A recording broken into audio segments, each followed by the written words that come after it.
Well, we're back with some Dokkan, and here we have Slaybix, who has been on the grind. If you follow Dokkan or Legends, you probably know Slaybix, alongside Iron Cane, probably one of the fastest rising channels in the actual, like, space, so, you know, thumbs up for him. But what I wanted to talk about with this take he had, which is, I'm going to say, if you're just here for, like, what I think of this topic, go ahead and read it on screen and then timestamp, and it'll skip to how I feel about this. I have a lot of things to say about this. I disagree with it. But you know, we'll get to that. It's not like a huge disagreement. I think it's more so and we'll see, we have the truth here also talking about this, but I wanted to get both of their comment sections, essentially, their opinions on it. But I will say I kind of disagree with both, and we'll get into why. But if you just want to see that take, then go ahead and timestamp. I don't know where Dokkan's heading with these character designs and new age difficulty, but man, I fucking hate it. Curious on how everyone else feels. Are you a fan of this direction we're heading down, or not so much? And we'll just go down these. I'm going to try not to give my opinion too much and just save it for my section. Right now, I just want to let people talk, you know, read Slay's opinions, read Truth's opinions. Let's go ahead and reload that just in case. We have well-known entity in the commenting community here, saying essentially that you guys need to remember that items exist, bring support memories in Wii so you can store all this stuff.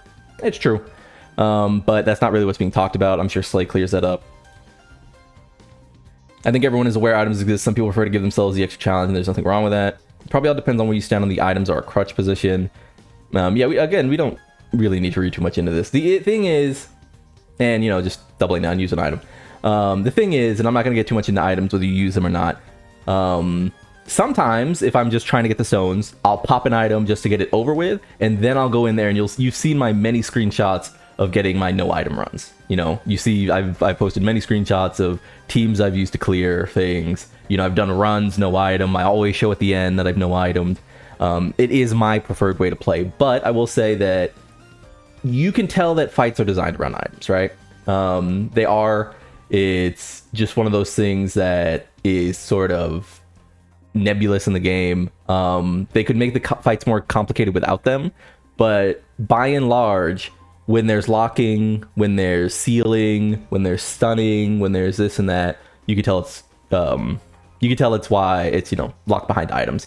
That is why, by the way, if you need a reminder, that is why Fat Boo is one of the best aging units of all time. You could argue he might just be now the best aging unit of all time, because, not because, by the way, he's special in his, like, power and his damage and his anything. It's because Fat Boo is essentially you bringing a Ghost Usher.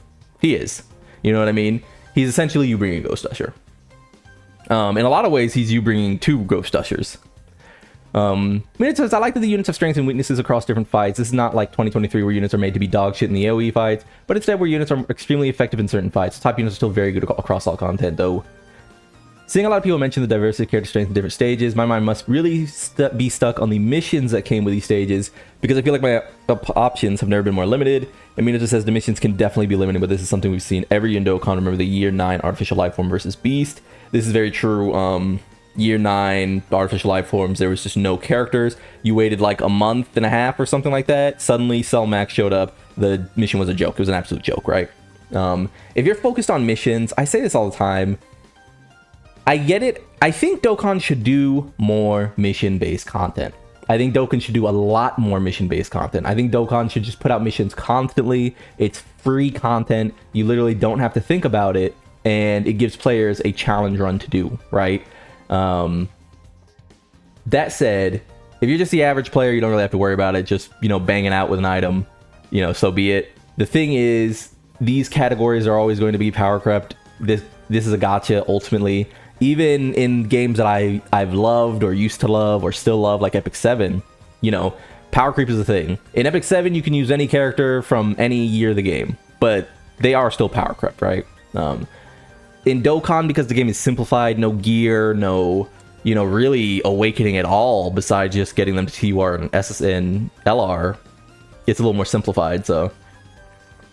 And maybe we'll pack up the last of these reads just real quick. Oh yeah, we'll actually stop with the Celtic here. Actually, yeah, because these are two, you know, we had Minato, who is like a YouTuber in the space. We have Celtic, and we have Oni here, so we'll just do that. I will say that having all the new shining units, which most of the people I imagine spend money on get one shot, isn't exactly a great feeling. Character designs, in my opinion, have been amazing. All 5 GDC characters are hits, I think so as well. But again, the fights are too difficult right away and not a great choice. You know, when I mention character design, I guess it's not really on them, but more so the fights are designed to bend them over backwards in the most ridiculous way possible. It's one thing that when they struggle, but when they can barely even escape turn 1, that's where I take issue. Honestly, inexcusable. Like, I understand at the end of the day, it's a cash grab for a company. And all RNG, but an event shouldn't feel almost impossible with new summonable units. Hopefully, Tanabata takes a turn for the better. I disagree with this entire section here. You guys know that. I've already talked about this. I disagree with the entire premise here. Because Dokkan players have done this every single year of the game I've played, where what they want is to pull a unit and then play old content. They want, what you should do if you want the shiny units to beat the content is just go play a Dokkan event. Go play 2024's movies bosses. Go play Boss Rush. Go play whatever the fuck. This is the most that Dokkan has felt like a game in years, because the characters are strong enough to dominate the fights. Omega dominates these hardest fights in the game. Remember when Omega showed up and dick walked the Ultimate Gohan, Goten, and Trunks Supreme battles, and everyone instead of focusing on that, just focused on how Gogeta was getting walked? Remember that? Remember how he just had a specific type of power that was very good against them, and you could still get caught, but for the most part, he shined. And then in every other possible facet of the game, Gogeta shined. And in every other facet of the game, Gohan, Goten, and Trunks shined. What a concept.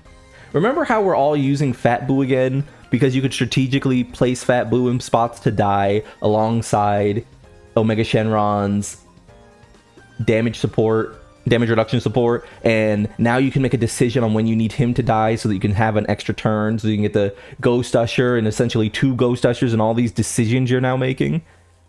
And you know why that exists? Do you know why Fat Boo is back? It's not just because Omega Shenron is insane. It's actually because Omega Shenron has holes in his team, which is fun. But that's just me.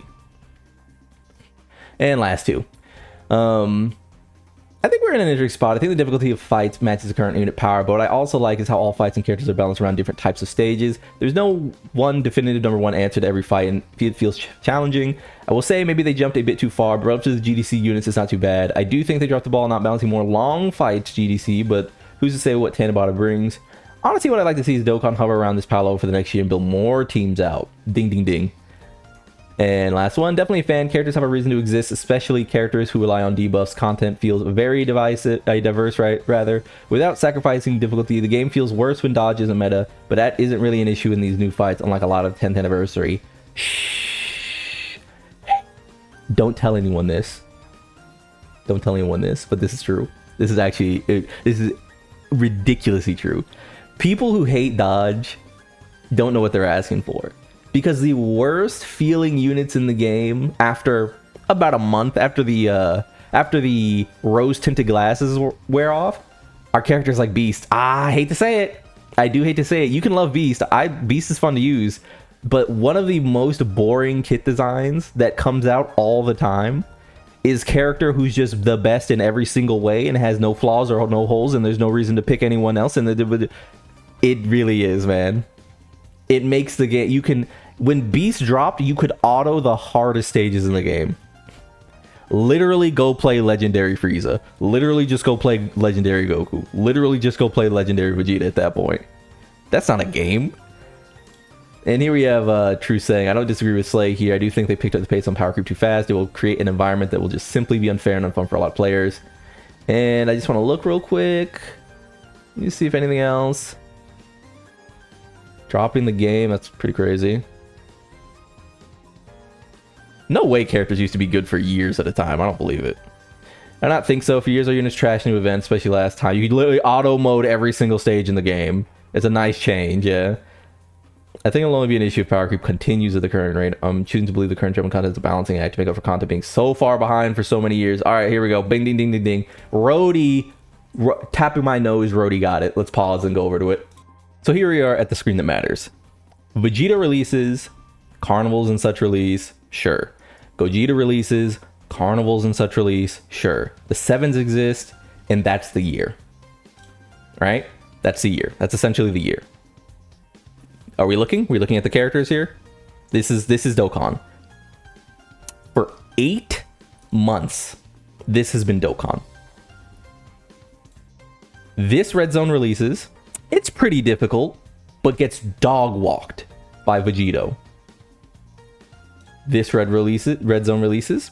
It's pretty difficult, but gets dog walked by a Vegito. This Battle Hardened Formidable Foes releases. It's pretty difficult, but gets dog walked by some combination of Beast, who is a year old, and Vegito and friends, as well as the 7th year, right? Festival Battles releases. It's pretty difficult, but guess what? There's literally what I call the Festival 5 of Vegito Gogeta, the 7 years, and Super Saiyan 3 / Super Saiyan 4 Goku, which essentially just makes this game mode solved. It makes it solved. You run those 5 characters, it doesn't matter who your 6th character is. The game mode becomes solved. It's number requirements. You can look up the number requirements. I made a video talking about the number requirements. You just do the number requirements, and the only thing this game mode actually brings you is 4 hours of your time gone. All right? And we have some combination of that description, and I'm flattening it, sure. Maybe this is hyperbolic, but I'm flattening it. We have some combination of that description of the game for 8 months. So I cannot possibly hear or humor or interface with or, see in good faith a reason for the game to stay this way when this was one of the new hard content stages prior to this Global Dokkan Celebration, this trash. The reason we've seen such a big jump is because during this celebration alone, we have gotten the only real difficult content in 8 months. What should have happened, if you're wondering, is that during the Golden Week celebration, where we do typically get a hard stage, we should have gotten to something to the effect of the Majin Buu Red Zone, which had excellent fights the year it dropped. What we instead got was a character who was good for Festival, but died in everything else. By the way, no one said Hit was, power creep. No one talked about Hit being power creep the moment he came out, except for me, really, it felt like. Where I was like, I don't think Hit's as good as people think he is, unless you like Festival. And this waste of stones. The game has not actually budged an inch for 8 months. Regardless of how you feel about these 2 content drops, this needed to happen, and the only actual angle you can approach these arguments from is that Dokkan fumbled the beginning and middle of the year. The middle of the year having essentially no movement at all, 8 months of doing the same exact stages with no different pattern, is why it feels like they suddenly took a big jump. 8 months of our Golden Week characters hitting for 10 million damage, 20 million damage. 8 months of our EZAs and premium units hitting for 10 million damage and 20 million damage. 8 months of getting really the only kind of use out of these stacking characters in one of the least interesting stages Dokkan has ever dropped. Sorry. And I don't bring up Festival very often, but sorry. 8 months of, again, 10 to 20 million damage and with some high points, right? The reason that it feels like we've suddenly sped ahead is because we had 8 months of Vegito breaking the game open and nothing else even coming close. I do not want to hear about Gogeta 4. I really don't want to hear about this. In Festival, sure. I hope this makes a little sense. You know, Tao, I will say, was the beginning of the next step. Tao was the beginning of the next step. Tien was the beginning of the next step. And as we move on to this screen, we see what the game should have been building toward. But it was me who was always saying that the biggest issue with the Golden Week characters is that you should have literally just given, you should have given all 3 of these characters 30 million more attack stat. I don't care how you did it. I really don't care. Somehow, some way. I don't want them stacking. I don't want them, you know, canceling the dodge cancel. I don't care. These 3 characters should have just opened with 30 million more attack stat. So that way, when we get to Tao, who's doing 90 million, and Tien, who's doing 100 million, and Goku Black, who's doing 100 million, and fucking Omega, who's doing 100 million, and blah blah, and the free-to-play units are all doing 100 million. Like, it really isn't an issue of these events. These events do not matter at all. Stop looking at them as if they are the power creep. What happened is they undercut a bunch of major releases. This character not included, of course, because he's a filler unit. They undercut a bunch of major releases, and now the year feels disjointed. That is all that happened. This was always going to be the same amount of damage. They didn't decide today. They didn't decide yesterday. They didn't decide 3 weeks ago that these stages were going to require this amount of damage, and they were going to do this amount of damage, and they were going to open with 13 minutes. They didn't decide that a week ago. You know what I mean? What happened is they made those stages in advance and said, yeah, this will be good enough. And it's not.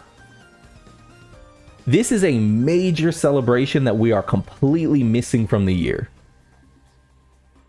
I hope that makes sense. I hope my angle makes sense. Again, shout out to the big homie Slaybix and of course the Truth, who are of course people that I watch a lot of and follow a lot of. I appreciate a little bit of the engagement, a little bit of the content, a little bit of the discourse. I think this is a fine point. I think this is a fine thing to say, is that you kind of dislike where the game is right now. But please don't think that this is random. This is not random. This is not random.